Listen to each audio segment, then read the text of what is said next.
Thank you very much. Hello to everybody and good morning. So it's great to be here again. And my topic is highlighting screening and ultrasound.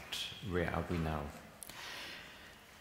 We have to say mammography screening is typically the basis to screen for breast cancer in a 4G population-based screening program.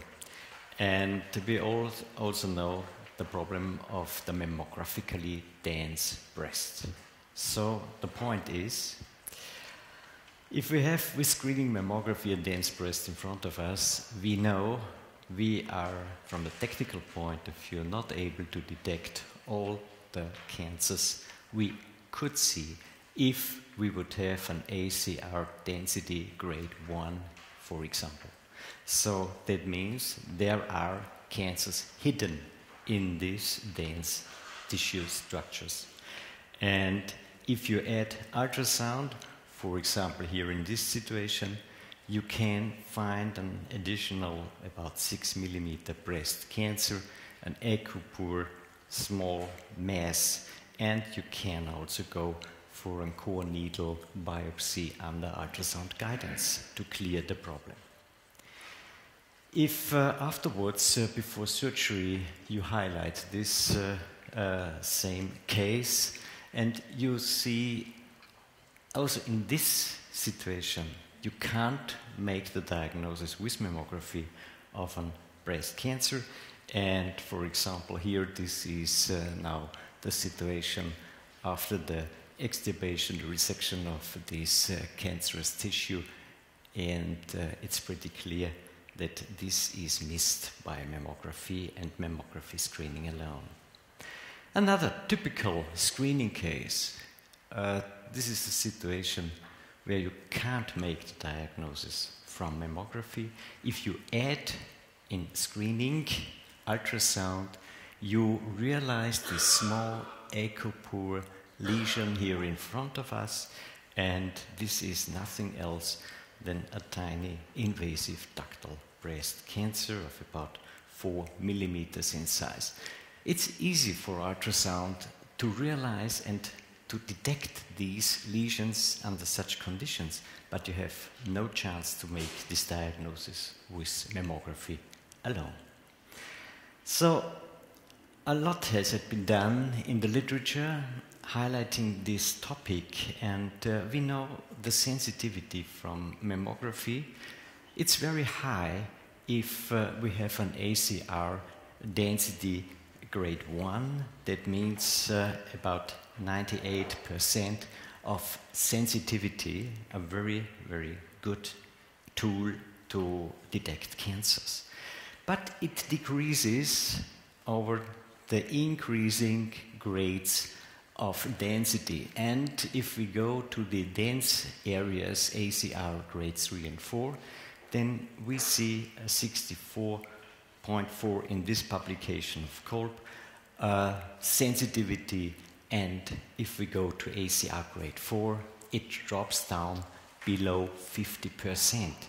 So this is a tremendous reduction of sensitivity for screening of dense tissue structures. And if we add ultrasound in this situation, we see the increase of ultrasound in the cases of an ACR grade 3 situation. We have a plus of 17% in this area and a plus of 28.3% in the ACR grade 4 group.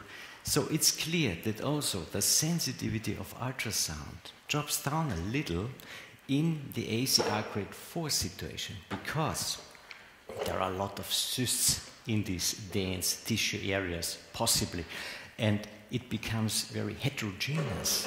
Then you have a problem to detect the small cancers between the cystic areas of this fibroglandular tissue block. So a lot of other publications, especially during the time of 1999 and 2000, showed more or less the same results. Also Buchberger and colleagues published on this topic. And you see The mammography sensitivity was about 73%, the overall sensitivity. And if you add ultrasound under screening conditions to, in addition to mammography, in the combination, you see a plus of 26% and an overall sensitivity of 99% in this combined screening setting. Another publication of Kolb highlighting this topic a second time, it was more or less the same situation. You have in the combined setting an overall sensitivity of mammography plus ultrasound of 97%, and that means a plus of 19.4%. Lecointe and colleagues published on the same topic. Again, you see mammography sensitivity 69%, in the combination 97%, a plus of 28%. Now, if we collect the data also from history and we see what is the benefit if we add a screening breast ultrasound to mammography, we realize the technical development from 1984, you could expect to find one cancer in 1,000 screened women. But Berg and colleagues showed in 2008 that you can expect about 4 per 1,000 in, I have to say, a dedicated group of women who were screened in this situation, and I will speak about in a few minutes. The Akron study, the 6666 study, run by our colleague Berg and other colleagues, was highlighting that 12 cancers of these 2,712 women screened with heterogeneously dense breasts in at least one quadrant, or a positive family history, or they already had suffered from breast cancer, showed that 12 cancers were suspicious only on mammography.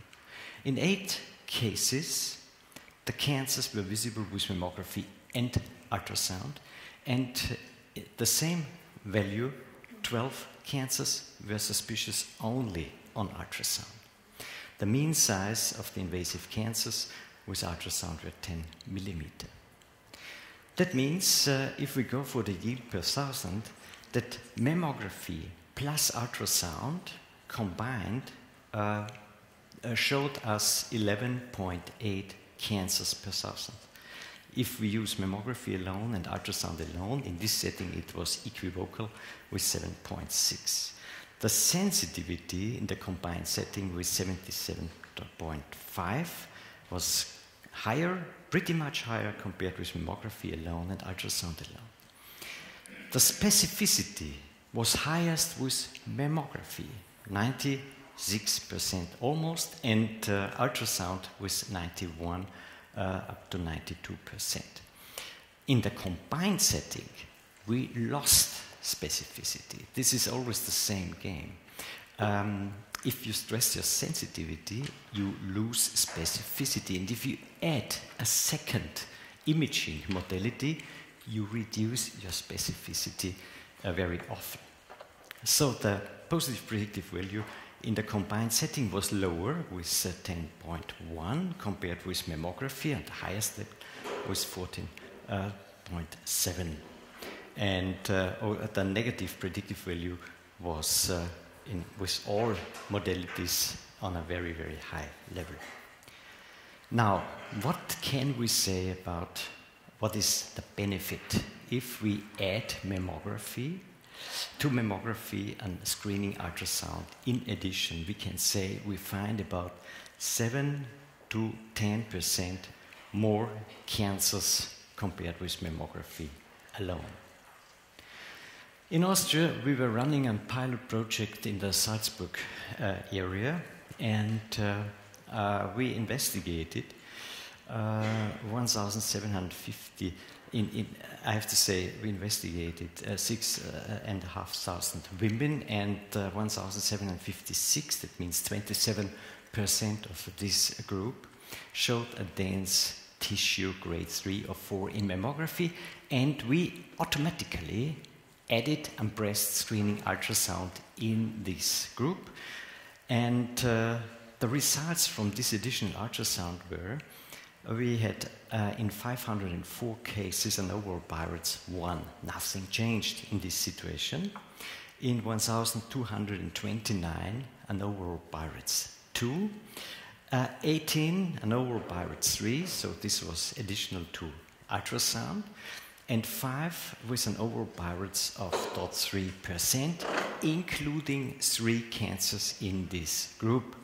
That means 0.2%.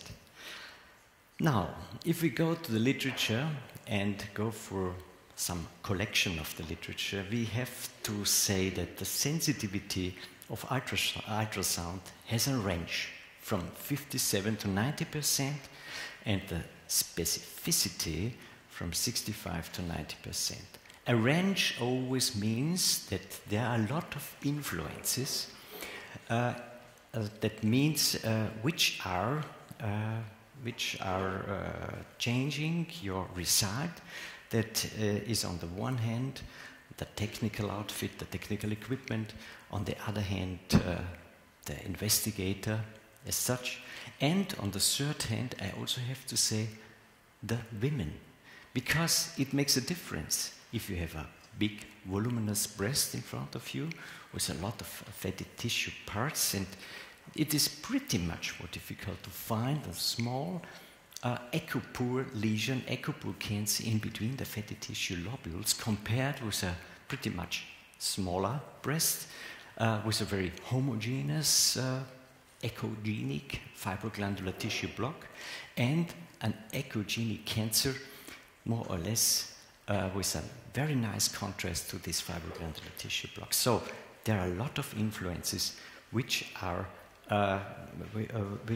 an effect on our result concerning sensitivity and specificity.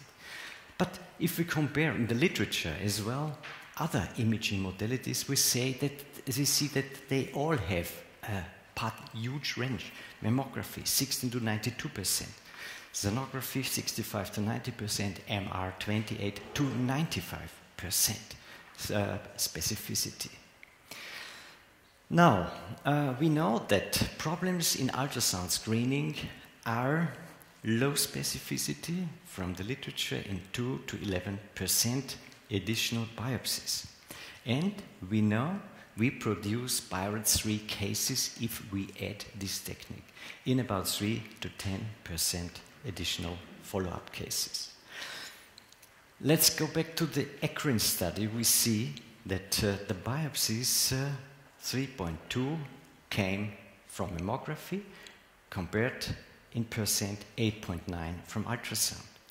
And 23 cancers came up from mammography, 8.9% of cancers from ultrasound in this setting. So a short-term follow-up was initiated by mammography in 2.2% and ultrasound 8.6%. In our own project we were running in the Salzburg area, we had to say 163 BI-RADS 3 cases, that means 2.5% of the entire investigated population, included 18, resulting also from ultrasound, 61 BI-RADS 4 cases and 16 BI-RADS 5 cases. All in all, 240 BI-RADS 3 or higher classified cases were in this group, including also 23 from ultrasound.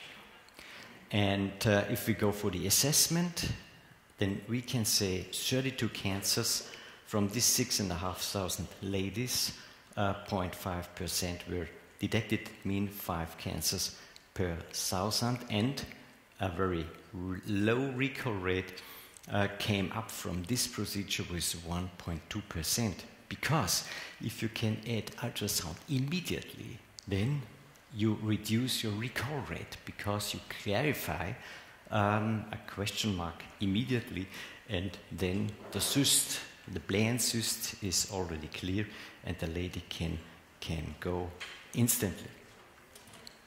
The biopsy results, we have to say, 58% were benign, and that means we had a relation from benign to malignant from 1.4 to 1. But this is a small group, and I myself investigated most of these assessment cases and decided to go for a biopsy or to follow this lesion. One lady were downgraded from Barrett's 4 to Barrett's 3. That means 12 biopsies were performed in thousands of screened women. If we compare now the results, the in situ cancer were 3, that means 9%, and if we compare this with the EU requirements, we are a little bit lower compared with the requirement of 10%. The T1 lesions up to 10 millimeters were 34%. The requirement are 20%, so we were pretty much higher than this figure, which is required, and the 15 millimeter requirement were 59%, and 50% is the EU requirement level.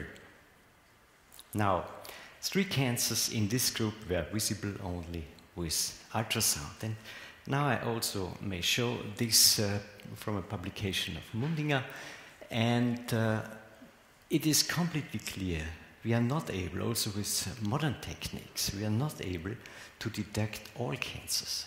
We know our limitations with ultrasound. We know our limitation with ultrasound in the in situ cancers, the DCIS cancers. And in this publication, 59% were negative with ultrasound of the DCIS cancers. And we have to say also in the small T1A group, for example, 15% were not visible with ultrasound. Now, using screening ultrasound as a first-line imaging tool, this is a completely other, let me say, situation. And I always like to use this in the meantime old publication. But I would say this publication reflects more or less also the actual situation. That's clear, we have modern equipment.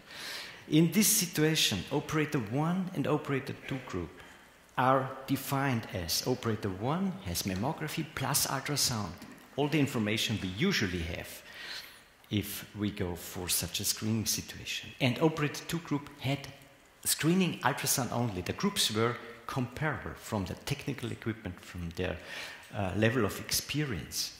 And if you go to the asymmetry, you can forget the term asymmetry with ultrasound.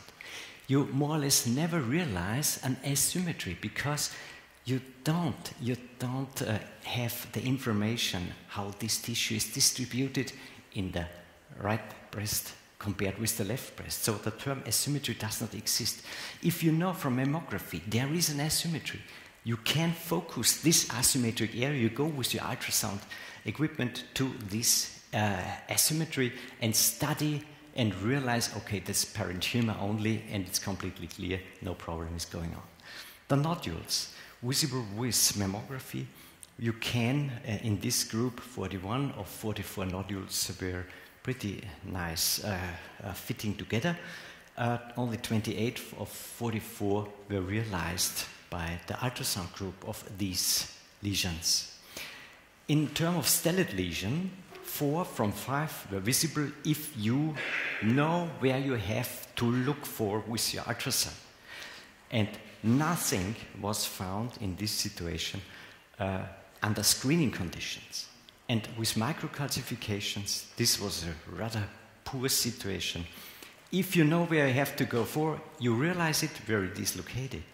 But if you don't know that there are microcalcifications in the breast, you almost are not able to say there are microcalcifications. Or on the other hand, you say in every breast is a microcalcification because you find somewhere a suspicious echogenic dot, which could be a microcalcification with ultrasound. So the overall sensitivity, operator 1 group, mammography plus ultrasound, 83%. Operator 2 group, 35%. If you say that microcalcifications are not the point of ultrasound, you can enhance for the operator 2 group the sensitivity of up to 47%. So this is a very, very low level.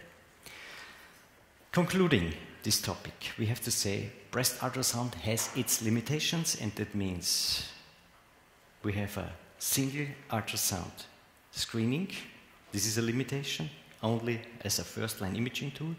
The false positive findings, the microcalcifications, diffusely growing cancers, for example, can be an invasive lobular cancer, technique, anatomy, and investigator dependency. The advantages of breast ultrasound: we have a detection of mammography negative cancers in the ACR3 and 4 density group with a prevalence of about 4,000. I would say we have to reduce this, more or less, this expectation, somewhere of 3,000 if we go in a typical screening situation for all the entire population and not for a subgroup of the population. The differentiation of benign and malignant is a strong point, an advantage, cost-effective, and the availability of this technique. So, in mammography-dense breasts, the literature shows the additional benefit. It is highly available and combined with relatively low costs. The sensitivity of MR is higher compared with ultrasound. That's completely clear. The single ultrasound screening is only of limited value, and I have to say that in Austria we started by the 1st of January of this year with a population-based ultrasound screening program with mammography in combination with ultrasound in ACR grade density 3 and 4. And in a situation where you find with mammography a problem, you can go immediately for breast ultrasound. Thank you for paying attention.